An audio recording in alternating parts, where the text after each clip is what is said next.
Hey there, I'm author and attorney Kelly O'Connell, a practicing lawyer in New Mexico with Knockout Radio. Increasing knowledge, one podcast at a time, and hey, it may even be my own knowledge, to be quite honest, but all right, today's story is about Donald Trump and his future political ambitions. Question. Title of the show, Trump will run, but who is the VP? Who's the vice president? And once king, now a kingmaker, but future king? Well, you can't help but think that is what is in his mind. All right, now first some current news.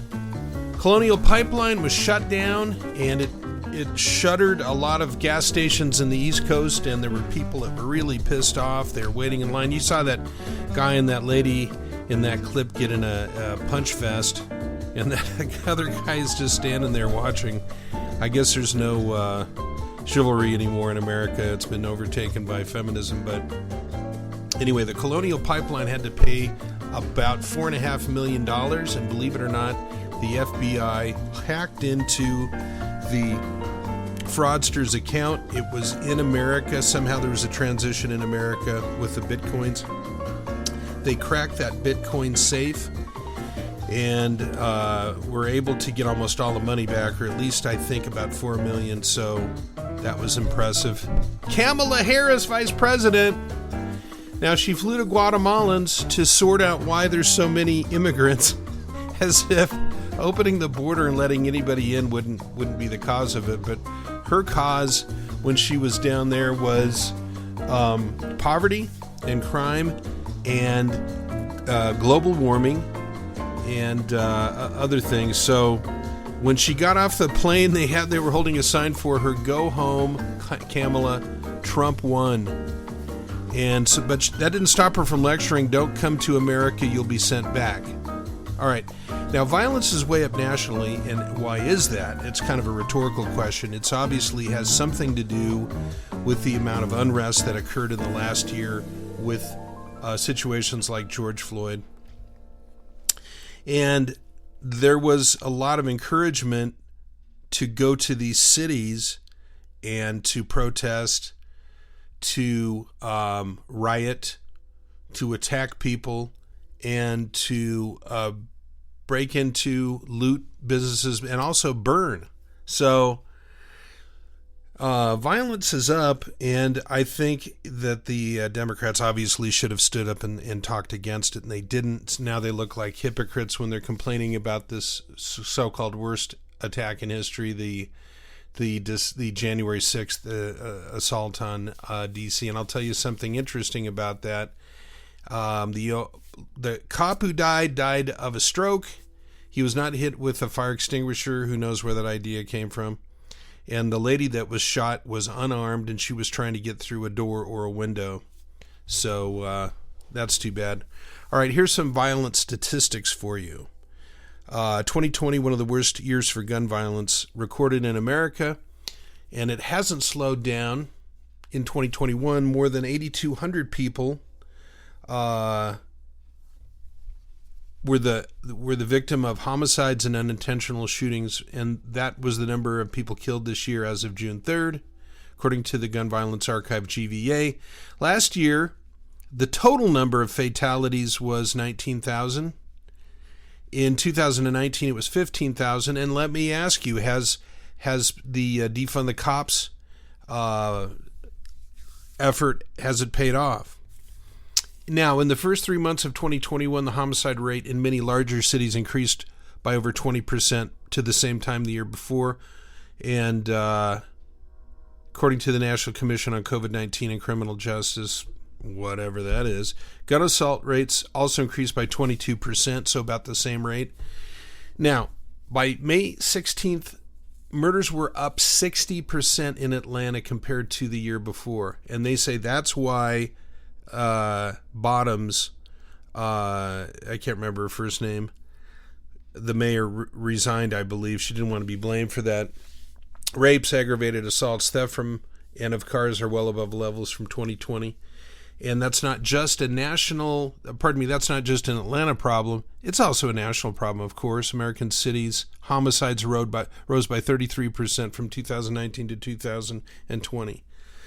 So, now I've got a new feature here that I've always wanted to do. Weird news. And I'm going to try to get out some weird news that you've never heard before. I had never heard of this. A man mauled to death by a pet hippo. And he used to ride it around and described it being as like a son. It was a South African farmer, Marius Els. He was found dead in the river after being repeatedly bitten by the huge animal named Humphrey. And you can go online and maybe find that that hippo. But this guy is absolutely giant standing next to this hippo. Now, it could be a dwarf hippo, but did you know that hippos kill more people in Africa? It's not elephants. It's not lions or tigers. Well, tigers don't live in Africa, but you get my point. So the animal is 6 years old. He saved it as a youngster, and he's a farmer. He built a pond so that it could swim, but one day it probably got sick of him riding around on its back, because that's what one of the pictures has. So anyway, killed by a hippo. That's bad luck. All right, now here's my question. I got into a conversation today with a friend, and I've got friends, and I did talk radio in town for 6 years, and I am amazed how many people come up and give me lectures. And I tried to figure it out, and I realized what it is that when you're listening to somebody on the air, and you can feel a lot of times like you're just having a conversation, they're just talking to you because it's some topic that you're very interested in, and you might agree with them and maybe disagree with them a little bit on some parts, and that's kind of what happened today. But I'm amazed at how many people will come up and lecture me on some topic of politics and don't even give me a chance to respond. And I figure, well, that kind of frustrated me, and then I realized they're asserting themselves. They are establishing their bona fides, or their knowledge, their study. And so, I just kind of sit back and listen, but and people called up to my show. I tried to always listen to what they were saying without cutting them off, but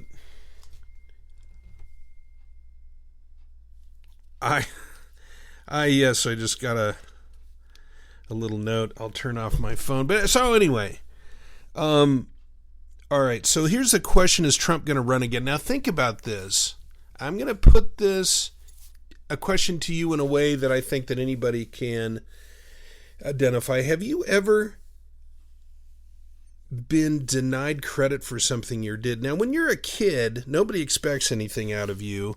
And if you do something good, sometimes other people take credit for it, or the person that you did it for doesn't even notice, doesn't say thank you, doesn't say good job. And sometimes other people will come along and steal your work, especially as a kid, but because there's competition between the siblings and everything. But in this case, sometimes, and it happens at school, it happens in the house, a person will come up and defame you and ruin your reputation. And I think that's what happened with Trump. Is he actually did a lot of good and was defamed from the very beginning with the Russia investigation and everything. And I think that it probably really bothered him, because he had been very popular on TV. He had done The Apprentice, which I never saw, to be honest. And I think what happened, he's a very, very astute, a very smart guy, very talented, very driven, very ambitious, very brilliant. And he got credit from a lot of people for that. But as he went up higher and higher, the higher he got, the more exposed he was. The more exposed he was, the more he was attacked. The more he was attacked, the more it became a totem. He became a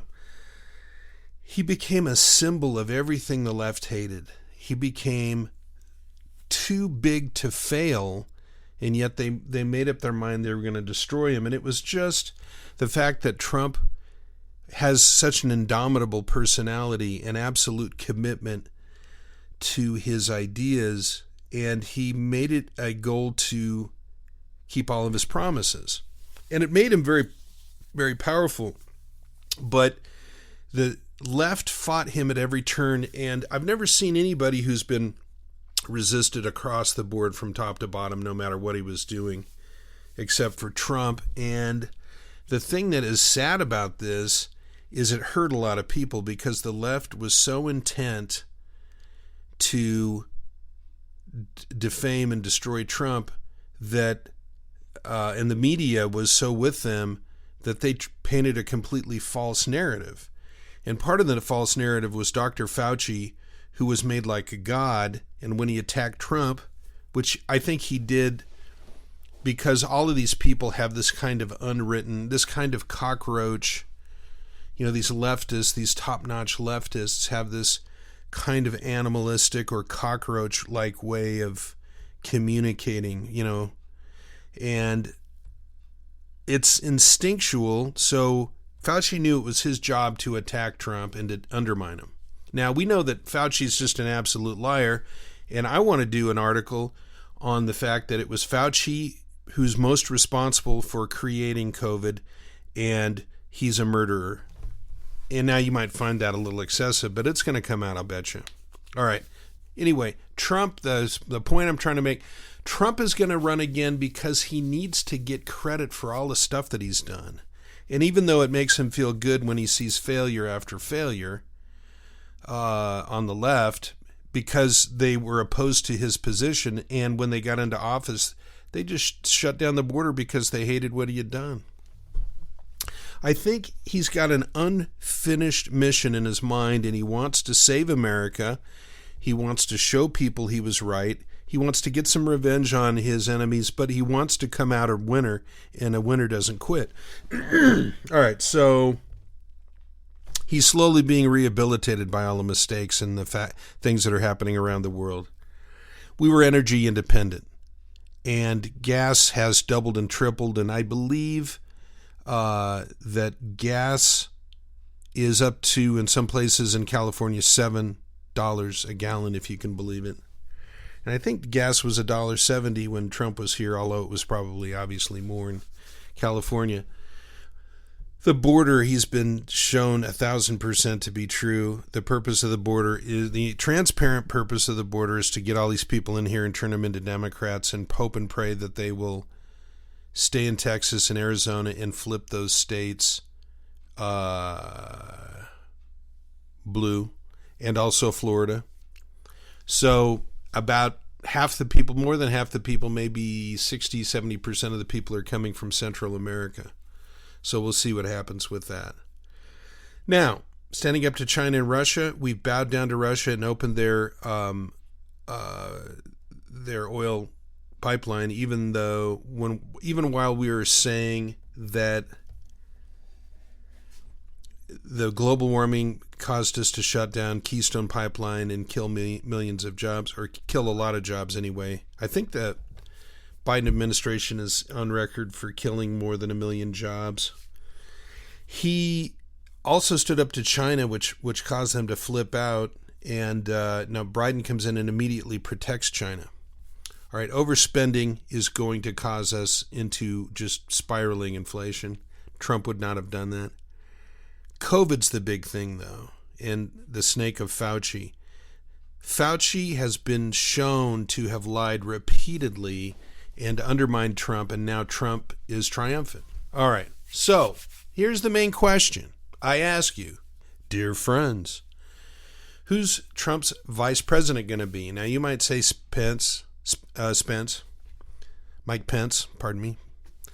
And why would you say that? Because he was a good vice president, he was a great vice president, and he didn't undermine Trump and he didn't attack him. Now, they have a falling out over who won the election and what happened on January 6th.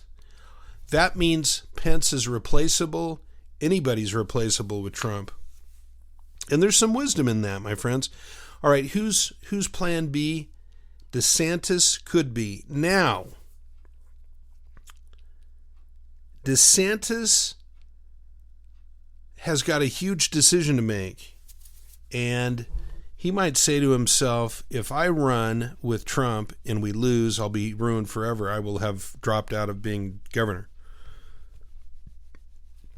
On the other hand, what if they win? And then Trump does one more round, and then DeSantis stays in for 2 more terms because he's a great governor. He's just brilliant. All right. That's possible. I'm kind of iffy if he would accept that. Who do you think? Here's my black horse nominee, Matt Gaetz, who I'm just kidding. He's under investigation for sleeping and paying underage girls to sleep with him. But who else do you think would be a good candidate for a vice president? Let's just say Pence and Trump are over each other, so he needs to find somebody else. It's a really good question. I'm not sure, and I've been thinking for a while about it.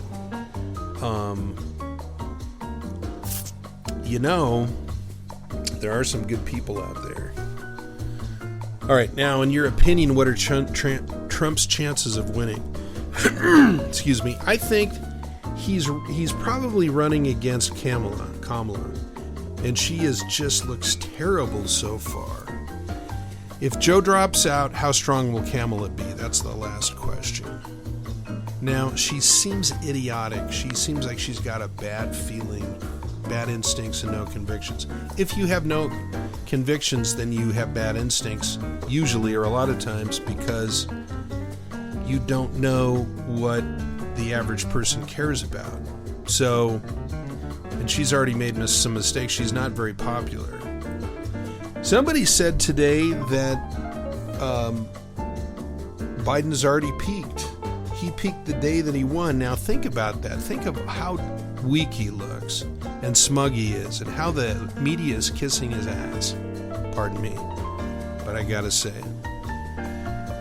I mean, he looks terrible. He looks used up. He has no original ideas. He can barely respond to questions. And we seem weak. And we're just rolling over for these big countries, for Russia, for China, for Iran, for the far left in the party. That's the problem. All right. So anyway, thanks for tuning in.